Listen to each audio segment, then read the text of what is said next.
I still remember the day our school had Parents' Career Day. Everyone's father came dressed in suits. Mine came in his faded blue shirt and cap, his hands stained with grease. When it was his turn to speak, he said with pride, "I'm a taxi driver. I help people get where they need to go, safely." The room went silent.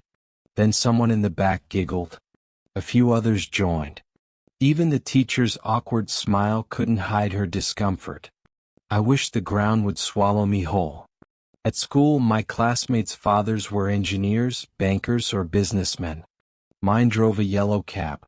He's actually one of those men who woke up before sunrise and came home long after everyone was asleep.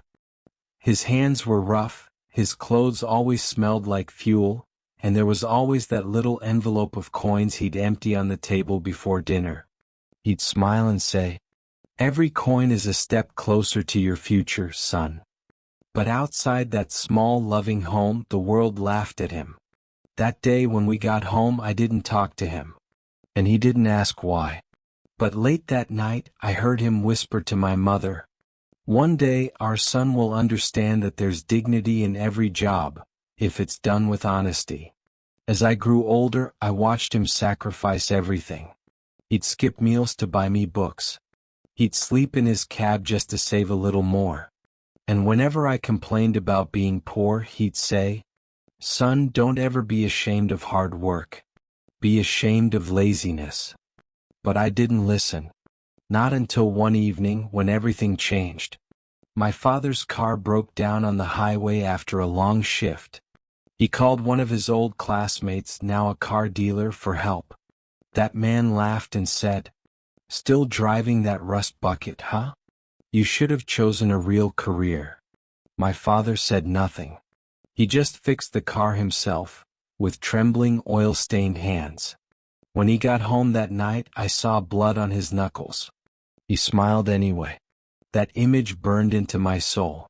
From that moment, I swore I'd never be ashamed of him again. Years passed. I worked hard, studied business, and landed a job at a car manufacturing company. When I got promoted to regional manager, I made sure my father was sitting right beside me at the ceremony. He wore that same faded blue shirt. And for the first time, I introduced him proudly. "This is my father, the man who taught me what real work looks like." But life had one more surprise waiting. The company I worked for decided to expand into luxury transportation. They wanted someone reliable to manage high-end car deliveries for VIP clients. I didn't even think twice. I recommended my father. Within weeks, he was behind the wheel of some of the most expensive cars in the world, Bentleys, Rolls-Royces, Lamborghinis, delivering them to their new owners. The same people who once laughed at him were now smiling nervously and saying, "Sir, could you please handle my car carefully?" One afternoon, we delivered a car to that same man who had mocked him years ago on the highway. The man's jaw dropped when he saw who stepped out of the driver's seat. You're the driver?" he stammered. My father smiled calmly. "Yes, I've always been a driver. Only difference now is, I drive cars you can't afford." The man went silent, and I stood there, chest full of pride.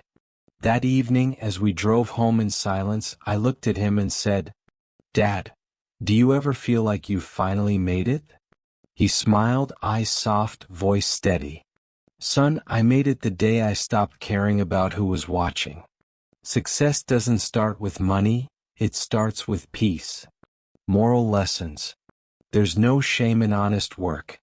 The world may laugh today, but karma remembers every effort. Hard work and humility never go unnoticed, only delayed. Respect people for their values, not their titles. The tables always turn. A parent's sacrifice is the foundation of every child's success. True victory isn't proving them wrong, it's finding peace with who you are. If this story touched you, please don't forget to leave a like, share and subscribe to the channel so you don't miss out on any of our stories. Thanks for watching.